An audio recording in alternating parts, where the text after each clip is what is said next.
It's another edition of Time About the Movies, and today we're taking a look at the 4 films released on Thanksgiving weekend 2008. Another wide assortment of movies here. A comedy with Vince Vaughn and Reese Witherspoon, an epic adventure with Hugh Jackman and Nicole Kidman from Baz Luhrmann, the third installment in the Transporter series, and Sean Penn's Oscar-winning turn as Harvey Milk. So, we have a lot to get to here. Let's just go ahead and jump straight on into it. Starting off with the biggest new release of the weekend, Vince Vaughn and Reese Witherspoon in the holiday comedy 4 Christmases.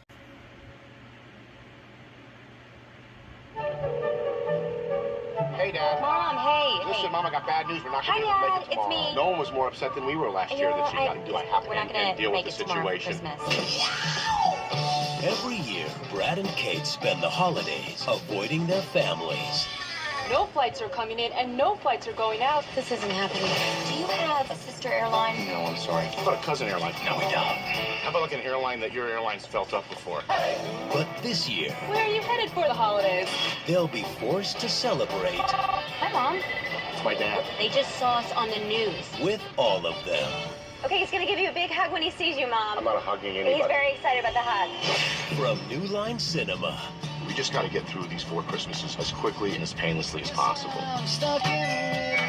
Merry Christmas, Mom. Hey, Dad. Good to see you, Mom. Merry Christmas, Dad. Hey, these are my brothers, Denver and Dallas. You must be Orlando's girl. Orlando? We're all named after the cities that we were conceived in. That's disgusting.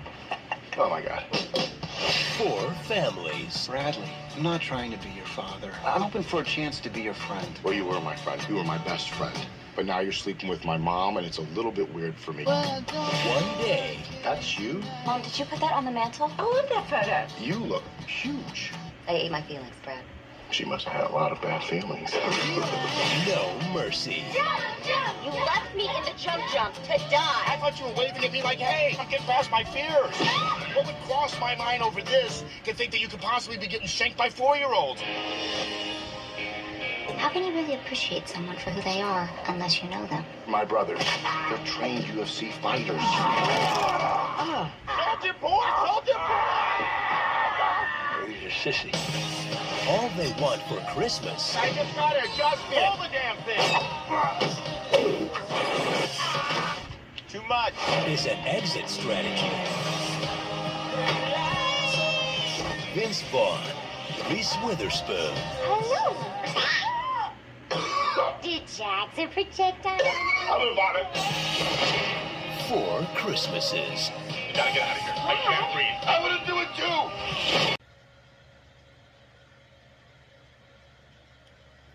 I mean, Jesus. I mean, I knew this movie wasn't that great back then, but man, I forgot how terrible this movie really is. Because, okay, this isn't Deck the Halls or Christmas with the Cranks kind of bad, but it's a type of bad that I've kind of talked about with other Christmas movies around this time period. But this is a story, as you can see from the trailer. Vince Vaughn and Reese Witherspoon are a couple who must travel to 4 family parties after their vacation plans get canceled due to dense fog, and basically a nosy reporter who apparently wants to fuck around with Vince Vaughn and Reese Witherspoon, because not only she does this at the beginning of the movie, she does this again at the end of the movie. Like, just finds the one couple that just happens to be Vince Vaughn and Reese Witherspoon, and yeah, you can see where the problems start to come into play here. This movie pretty much has everything that's wrong with a lot of these late 2000s Christmas movies. They feel fabricated by the studios. The heart is not clearly in them. They're just there so that they can be out, they can make money and at first, and then even if they don't make money, don't worry, they're still going to make a ton of money when they start playing them on TV over the next 15 years, which 4 Christmases, sure enough, has definitely become one of those movies. You see it every year on AMC, and yeah, needless to say, this thing is not held up well, and you can see from the trailer how bad this movie is. I mean, this is not a funny movie at all. With the one exception, I like the subplot where Vince Vaughn's best friend is actually dating his mother, played by Sissy Spacek, which I thought that was actually one of the funnier moments in the movie, where, you know, Vince Vaughn is so detestable of this guy that he used to call his friend, and it's just like, you know, we were best friends, and then he started banging my mother, pretty much. Like, that's a good funny moment in there, and there is even a legitimate heartfelt moment between Jon Voight and Reese Witherspoon as father and daughter. That subplot overall is pretty good. The other 2 subplots, though, not so much. Robert Duvall, and of course Jon Favreau, and I think that's Tim McGraw as the other brother. Mary Steenburgen, and Kristen Chenoweth usually is very funny, but even she can't save this. I mean, just things just happen in this movie for the sake of things to happen so that we can move a plot along here. You never feel like there's anything that's making this worthy of a Christmas movie. In fact, if this movie had not been called Four Christmases, you could have called this anything else. Like, you could have called it Four Birthdays. Like, everybody has 4 different birthdays in the same month. Or maybe like with my family, we have like 5 different birthdays in the month of March. So we have to get together at some point. But our family is at least smart enough to make it once at one time and not have it be 4 separate events overall. But yeah, this film is not that good. In fact, it's not even that great overall. I mean, I didn't hate it back then, but as time has gone on and I finally got to watch this again a couple of years ago, I started realizing that, yeah, this puppy ain't working, man. I mean, Vince Vaughn and Reese Witherspoon are trying their best to save it, but again, like most bad comedies, they aren't given a lot of funny things to work with here. I mean, the crux of the jokes in that trailer, oh, the baby spit up and Vince Vaughn's got a gag reflex. It's just like, come on, man. I mean, really? Like, I don't know, man. I just did not like this movie at all. Like, I liked it back then, but, man, it has not held up well over time whatsoever. It's a lame movie, man. And a prime example of the late 2000s Christmas movies that were clearly just made so they could get them out there, so they can be seen as holiday classics, when they're really not. Nobody's going to watch this every year like you're going to watch A Christmas Story every year, like It's a Wonderful Life, or Home Alone, or Elf, or The Polar Express. Far better movies than this movie right here. This is like that. This is like Fred Claus, or the worst Christmas comedies, Christmas with the Cranks, Deck the Halls, where it shows up on your TV every year, and Vince Vaughn and Reese Witherspoon are just packing on the residuals for every time it plays on TV every other day during the month of December, which this movie has done that, and then some. I know it was like that last year, but bottom line, this movie is not that good, so yeah, avoid Four Christmases like the plague. See better Christmas movies out there. I would even say see Fred Claus again. Fred Claus was at least trying to do something.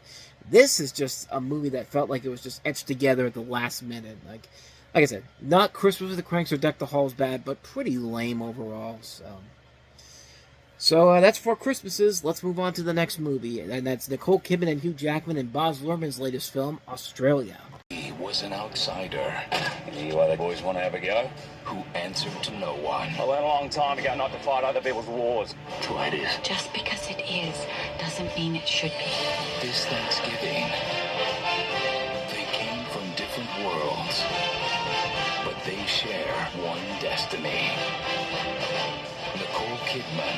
We can't let them win. Hugh Jackman. We won. Australia. This film is not yet rated. This is a really odd movie because I really like the first half of it, and then the second half is where it kind of falls apart with me. But this is a story that's a character story set between 1939 and 1942 against a dramatized backdrop of events across northern Australia at the time, such as the bombing of Darwin during World War II, with Nicole Kidman and Hugh Jackman at the forefront of this. And this is Baz Luhrmann's first film after Moulin Rouge, and it's not a bad movie per se, but it's definitely a film where, like I said, the first half, you really do get invested in it. You really do go along with the ride. Some really good, beautiful shots all across this film, but the best part of it is in the first half. The second half is where it kind of starts to fall apart. It kind of reminds me of W a little bit, where the first half was really good.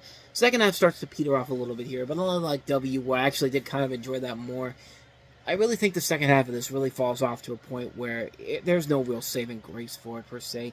Things just happen for the sake of happening, and yeah, the visuals are nice to look at, and yeah, you get to see Nicole Kidman and Hugh Jackman on screen, and Nicole Kidman, I think, gets naked in this, but in the end, is that really what you want to go to a movie like this for? I mean, you want to see...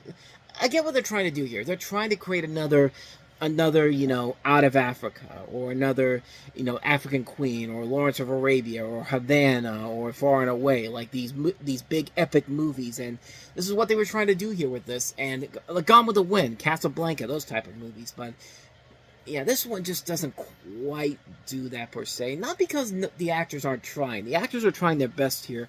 I just really don't think there was enough there for the second half of the movie to really keep us afloat overall. And with Baz Luhrmann, I'm mostly mixed on him. I liked Romeo and Juliet. I like Moulin Rouge. I really like what his next film's going to be, The Great Gatsby. Everything else of his, not so much. This is definitely one of his lesser films. And he went ahead and made a extended version of this for Hulu not too long ago, which was Far Way Down, which was seen as kind of like a serialized version of it. And I watched it to see maybe if I watch this, maybe I'll find the true beauty of this thing. Maybe this is something that I need to see to really appreciate how good this is. And to be honest, I didn't really get a whole lot from it per se. I guess it's an interesting concept to re-edit the movie together into a 6-part series, and I'll give him credit for trying. I'll give him credit for trying to do something unique and different with it, but it just isn't enough there to really carry as a film overall. Overall, it's not a bad film, but it's definitely a film where it is the perfect example of a style over substance movie. The first half, I think, is really good. Second half is where it falls off completely, and it's a shame because there's a lot of things I like in here, but the script is all over the place, and there's not really much going on in the second half to make me want to stick around for it, so mixed opinion on Australia. So let's go ahead and move on to our next movie, and that is Transporter 3. As good as the car it drives. Take care of the car will take care of you. On November 26th. Anything I should know? When you go past 75 feet from the car, Complete the mission. Save your life. do it!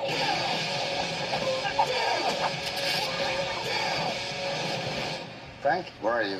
Like. Can you be more specific? Jason Statham. Fasten the seatbelt. Transporter 3. Rated PG-13. In theaters on November 26th.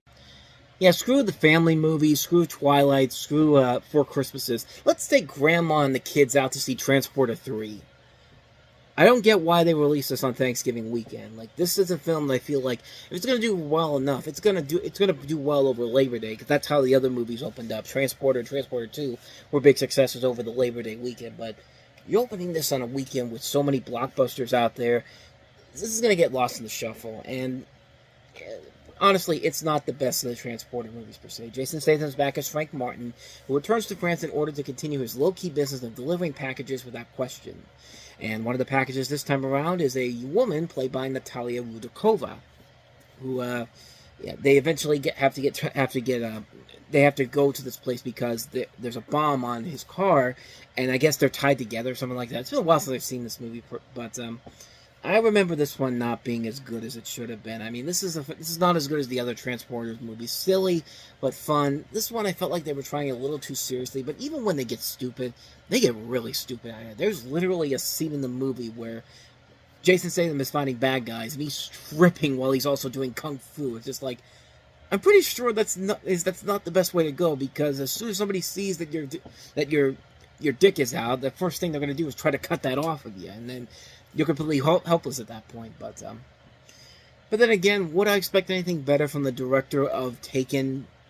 Not the good Taken, Taken 2 and Taken 3, and Columbiana, just these lesser movies that were probably better off in other films in general. But this one, yeah, this is not what you expect from the same director. You're not expecting high quality from the same director as Taken 2 and 3. And this film definitely is the weakest of the Transporter movies, but to its credit, it's not terrible. It's just not as good as the other films are. But I will give it this. It's better than their reboot that they tried to do 7 years later with Transporter Refueled, which they take the absurdity to insane levels in that one. But we'll save that for 2015. But Transporter 3, it is what it is. It's not as good as the other films, but I guess I can't say it's absolutely horrible. So with that said, let's move on to the last one we have here, and that's Sean Penn starring as Harvey Milk in Milk. My name is Harvey Milk, and I'm here to recruit you. Recruit me to win that Oscar!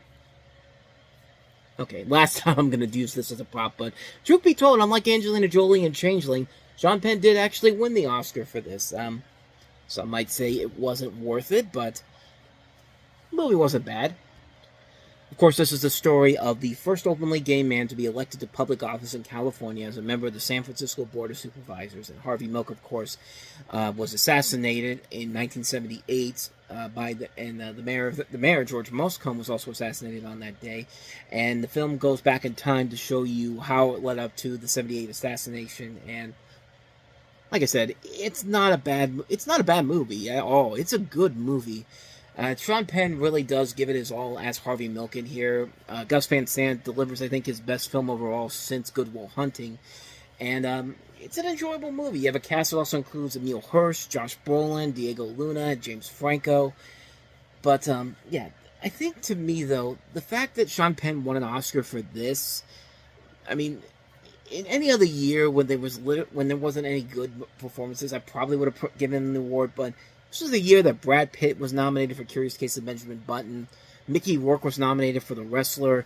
Dev Patel was nominated for Slumdog Millionaire. Richard Jenkins was nominated for The Visitor.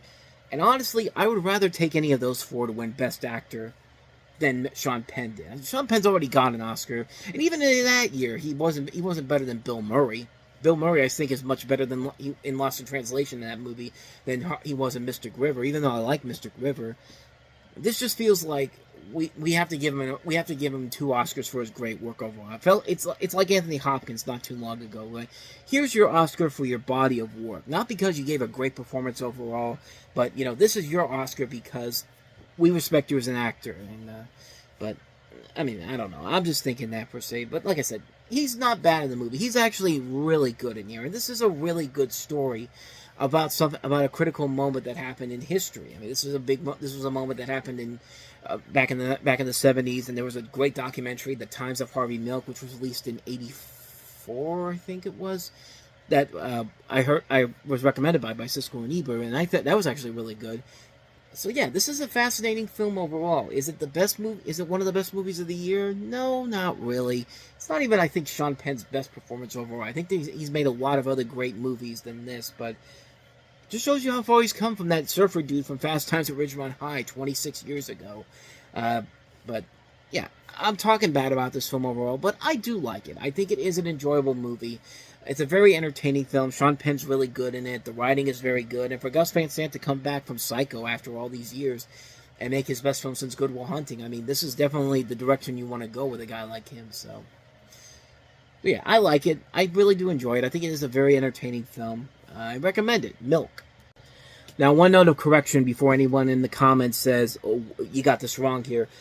Dev Patel was not nominated for Slumdog Millionaire for Best Actor. It was actually Frank Langella for Frost Nixon, which, again, a much better movie, I think, than a much better performance than I think of Sean Penn here. But I bring this up because when we meet next time on Time About the Movies, that is one of the 4 films we'll take a look at, including The Late Ray Stevenson and The Punisher Warzone, which overall I still think is the best Punisher movie or TV show we've gotten. Okay, maybe not TV show. The Punisher TV series on Netflix was actually pretty good. Cadillac Records, which features Beyonce Knowles among its cast. Noble Son, which features Alan Rickman and Eliza Dushku. And the aforementioned Frost Nixon from Ron Howard with Frank Langella and Michael Sheen. We'll take a look at those 4 movies coming up tomorrow on the show, so definitely be on the lookout for that. But with all that said, thank you so much for watching. And if you enjoyed this video and want to see more like this, please go ahead and hit that playlist on the next page. Check out the previous episode. And also, don't forget to hit the like, subscribe, notification button, and the bell. That's when you get updates on when new videos coming out, and we do post new videos here every day. So, with all that said, I'm off. I'll see you guys next time, and until then, as always, take care.